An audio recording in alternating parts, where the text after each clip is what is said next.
Hello everyone, welcome back to beginner learning academy. আজ আমরা শিখব ওয়াটারফল মডেল, যেটা এসডিএলসি এর সবচেয়ে পুরনো এবং সবচেয়ে পরিচিত মডেল।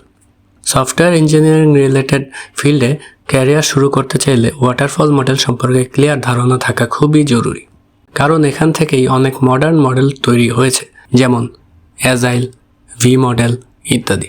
চলুন খুব সহজ ভাষায় ওয়াটারফল মডেল বোঝার চেষ্টা করি। What is waterfall model? Waterfall model হলো একটি লিনিয়ার এবং সিকোয়েন্সিয়াল এসডিএলসি মডেল। মানে এখানে কাজগুলো ধাপে ধাপে করা হয়, একটা ফেজ শেষ না হলে পরের ফেজ শুরু করা যায় না।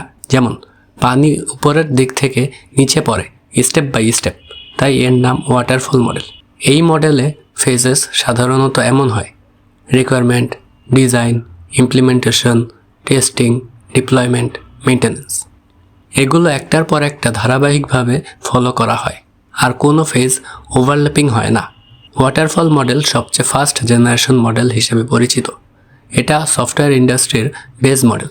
যেসব প্রজেক্টে রিকোয়ারমেন্ট একদম ক্লিয়ার থাকে, পরিবর্তনের চান্স কম থাকে, সেসব প্রজেক্টে ওয়াটারফল মডেল বেশ ভালো কাজ করে। ওয়াটারফল মডেলে প্রতিটা ফেজ নিচের দিকে নেমে আসছে। এটি বোঝায় যে সফটওয়্যার ডেভেলপমেন্ট উপরের থেকে নিচে একমুখীভাবে ফ্লো করে। Requirement first step, design requirement ওপর ভিত্তি করে, ইমপ্লিমেন্টেশন ডিজাইন অনুযায়ী কোডিং, টেস্টিং কোড ঠিকভাবে কাজ করছে কিনা যাচাই, deployment software release, maintenance future updates, bug fixes. একটা ধাপ শেষ হলে তবেই পরের ধাপ শুরু হয়। ব্যাকওয়ার্ড মুভমেন্ট নেই, অর্থাৎ মাঝপথে ফিরে যাওয়া খুব কঠিন। Advantages of waterfall model.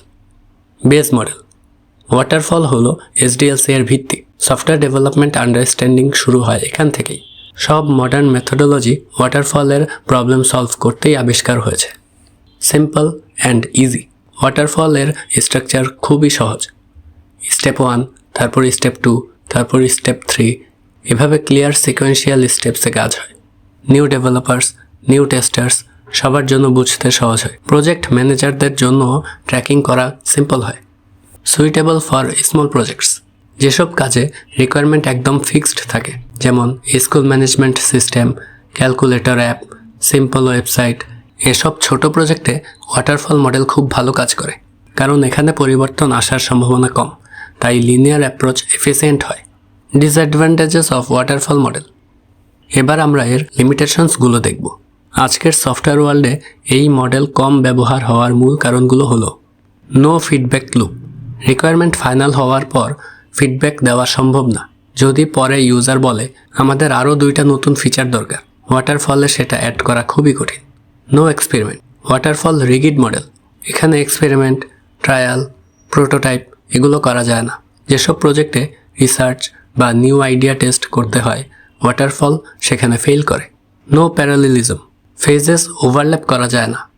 Design শেষ হলে কোডিং শুরু করতে হয়, কোডিং শেষ হলে টেস্টিং শুরু হবে, ফলে ডেভেলপমেন্ট স্লো হয়। High risk.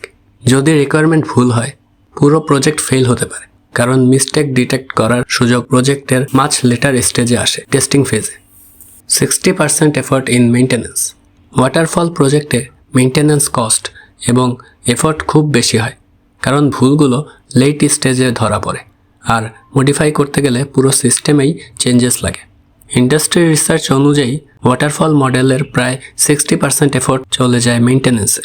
তাহলে এটাই ছিল ওয়াটারফল মডেলের পুরো এক্সপ্লেনেশন। এর কাজ করার ধাপ, ডায়াগ্রাম, অ্যাডভান্টেজেস আর ডিসঅ্যাডভান্টেজেস। ওয়াটারফল মডেল আজকের মডার্ন সফটওয়্যার ওয়ার্ল্ডের খুব বেশি পপুলার না হলেও এটা এসডিএলসি আন্ডারস্ট্যান্ডিং এর জন্য বেস মডেল হিসেবে খুবই গুরুত্বপূর্ণ। পরের ভিডিওতে আমরা দেখব ভি মডেল, যেটা ওয়াটারফলের একটু ইমপ্রুভড ভার্সন এবং টেস্টিংকে প্রতিটি ফেজের সাথে প্যারালাল করে। ভিডিও ভালো লেগে থাকলে সাবস্ক্রাইব করবেন এবং দেখা হচ্ছে পরবর্তী ভিডিওতে।